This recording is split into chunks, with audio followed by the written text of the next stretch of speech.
Kepala Inspektor Kabupaten Seram Bagian Timur, SBT, M. Iksan Kliwow mengakui keterlambatan dalam pemeriksaan DD dan ED 2024 karena kekurangan tenaga auditor.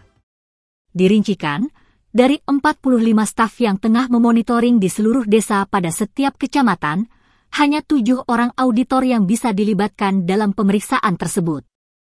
Iksan mengatakan jika disesuaikan dengan kebutuhan jabatan fungsional auditor di SBT, sangat jauh dari yang sudah direkomendasikan Badan Pengawasan Keuangan dan Pembangunan, BPKP. Meski begitu, dirinya tetap memastikan tugasnya tetap berjalan lancar tanpa alasan apapun. Ia mengakui, kebijakan efisiensi anggaran oleh pemerintah pusat menjadi penghalang bagi pihaknya hingga kini belum dapat mengikut sertakan para pegawai dalam pelaksanaan tes auditor.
Teman-teman udah turun ke Indonesia itu sih. sampai sini.